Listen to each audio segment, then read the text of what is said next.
જય માતા ખેડૂત મિત્રો, આજે તારીખ 17 ઓગસ્ટ 2024 ને આજની સવારની હવામાન અપડેટની અંદર માહિતી મેળવીએ તો આજથી ગુજરાતમાં વરસાદના રાઉન્ડની શરૂઆત થઈ રહી છે। 22 તારીખ સુધી આ રાઉન્ડની અંદર હળવા મધ્યમ વરસાદની સંભાવનાઓ છે।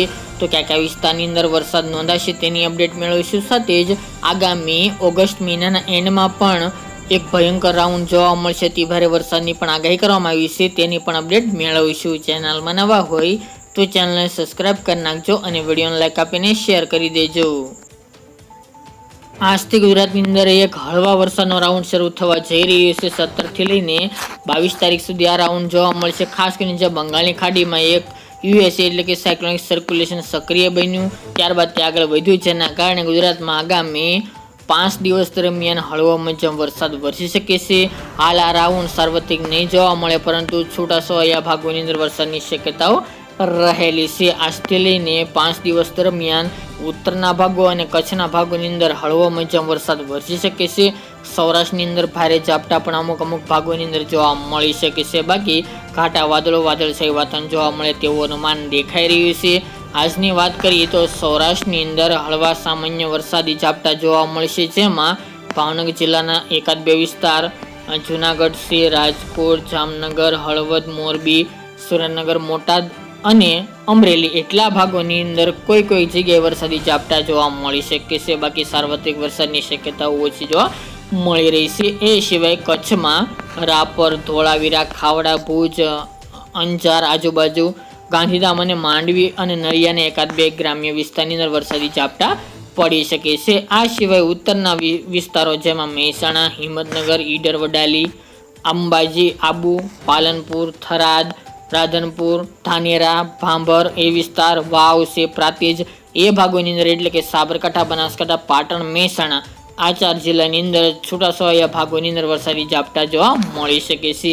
આ સિવાય મધ્ય પૂર્વના અમદાવાદ, ગાંધીનગરમાં પણ કોઈક જગ્યાએ ઝાપટા પડી શકે છે। દક્ષિણ અને પૂર્વના ભાગની અંદર કોઈક જગ્યાએ વરસાદી ઝાપટું પડે તેવી શક્યતા રહેલી છે। દક્ષિણ ગુજરાતમાં હાલ તો કોઈ શક્યતા ઓછી જોવા મળી રહી છે, પરંતુ એકાદ બે વિસ્તાર હોઈ શકે છે। બાકી ગુજરાતમાં આ રાઉન્ડ સાર્વત્રિક નહીં જોવા મળે, પરંતુ છૂટાછવાયા ભાગોની અંદર આપણે જે જિલ્લાઓ જણાવ્યા તે મુજબ આગામી 5 દિવસ દરમિયાન અલગ અલગ વિસ્તારોની અંદર વરસાદી ઝાપટાનું પ્રમાણ જોવા મળે તેવી શક્યતા રહેલી છે। ગઈકાલના રોજમાં પણ ગુજરાતના અમુક ભાગોની અંદર વરસાદી ઝાપટા નોંધાયા હતા। હવે ધીરે ધીરે વરસાદની તીવ્રતામાં અને સાથે વિસ્તારમાં વધારો થાય આજથી તેવી શક્યતાઓ છે। બપોર બાદ સૌરાષ્ટ્ર, ઉત્તર ગુજરાત અને કચ્છના ભાગોની અંદર વરસાદી ઝાપટા જોવા મળે તેવું અનુમાન રહેલું છે। બંગાળની ખાડીની જે સિસ્ટમ છે તેની અસર આગામી 5 દિવસ દરમિયાન જોવા મળશે।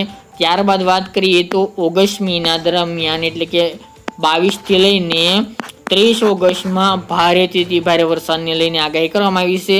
ખાસ તો આપણે જે જણાવી રહ્યા હતા તે મુજબ કે અરબી સમુદ્રમાં એક સાયક્લોનિક સર્ક્યુલેશન સક્રિય બનશે આગામી 20 તારીખ દરમિયાન। અત્યારે એક યુએસી કેરળ આજુબાજુ સ્થિત છે, હવે ધીરે ધીરે વધુ મજબૂત બનીને આગળ વધે તેવી શક્યતાઓ છે। ગુજરાત પાસે લીધી આવી રીતે મુંબઈ થઈ મહારાષ્ટ્ર થઈને દક્ષિણ ગુજરાતના વિસ્તારમાંથી પસાર થવાની છે આ સિસ્ટમ, જેના કારણે અત્યારના ટ્રેક પ્રમાણે હાલ તે મહારાષ્ટ્ર ઉપરથી પસાર થશે, જેના કારણે ગુજરાતના ભાગોની અંદર ભારેથી અતિ ભારે વરસાદનું અનુમાન રહેલું છે। આપણે પહેલાં પણ જણાવ્યું હતું કે વિસ્તારમાં ફેરફાર હશે તો બી જણાવશું, અથવા તો જે વિસ્તારમાં અતિ ભારે વરસાદનું અનુમાન છે તેની પણ માહિતી આપશું। તે મુજબ વાત કરીએ તો 13-23 તારીખથી આની અસર જોવા મળશે, એટલે ખાસ કરીને સૌરાષ્ટ્રના વિસ્તારો ભાવનગર, અમરેલી, ગીર સોમનાથ અને જુનાગઢમાં હળવા મધ્યમ વરસાદ અત્યારની અપડેટ મુજબ જોવા મળી રહ્યા છે। સિસ્ટમમાં ફેરફાર હશે તો અવશ્ય જણાવશું। એ સિવાય દક્ષિણ ગુજરાતની અંદર દક્ષિણ ગુજરાતના વિસ્તારો જેમાં વલસાડ, વાપી, કપરાડા, ડાંગ, આહવા એ વિસ્તારની અંદર અતિભારે વરસાદનું અનુમાન છે। સાથે જ ભરૂચ, અંકલેશ્વર, નર્મદા સહિતના ભાગોની અંદર પણ ભારે વરસાદની શક્યતાઓ રહેલી છે। તે ઉપરાંત વાત કરીએ તો આ સિસ્ટમનો ઘેરાવો ઉત્તર ગુજરાત અને મધ્ય પૂર્વના ભાગોની અંદર ખાસ કરીને જોવા મળશે।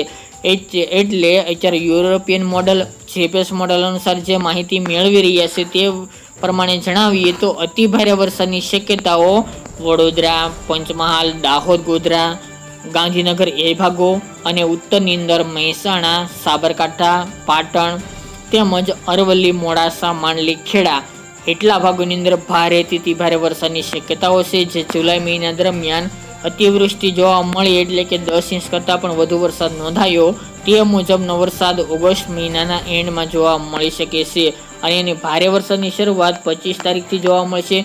23-24 તારીખ દરમિયાન વરસાદી સિસ્ટમની અસર જોવા મળશે, જેમાં સૌરાષ્ટ્ર અને દક્ષિણ ગુજરાતના ભાગોની અંદર વરસાદની એન્ટ્રી થઈ જશે. હાલ સૌરાષ્ટ્રના દરિયાકાંઠાના વિસ્તારની અંદર હાલની અપડેટ મુજબ અતિભારે વરસાદની શક્યતાઓ જણાતી નથી. જો સિસ્ટમમાં ફેરફાર હશે તો અવશ્ય માહિતી આપશું, પરંતુ આ વિસ્તાર સાર્વત્રિક હશે, એટલે કે સાર્વત્રિક વરસાદ થાય તેવી શક્યતા છે. આ સિસ્ટમને કારણે કચ્છના ભાગો, સૌરાષ્ટ્ર, દક્ષિણ ગુજરાત, મધ્ય પૂર્વ અને ઉત્તરના તમામ ભાગોને આવરી લે તેવી શક્યતાઓ રહેલી છે. જે વિસ્તારમાં વરસાદ નથી થયો એ વિસ્તારની અંદર પણ સારામાં એવો વરસાદ આ રાઉન્ડની અંદર જોવા મળે તેવું અનુમાન રહેલું છે. તો મોટાભાગના વિસ્તારોને આ રાઉન્ડ કવર કરે તેવું અનુમાન રહેલું છે, કારણ કે અરબી સમુદ્રી સિસ્ટમ છે, જેના કારણે તમામ ભાગોને સારા એવા વરસાદનો લાભ મળી શકે છે. વિસ્તારો વાઇઝ તેમજ ચોક્કસ અપડેટ આગામી દિવસમાં જણાવીશું. અત્યારેથી આ મહત્વની અપડેટ ફરી એક નવા વિડીયો સાથે મળીશું.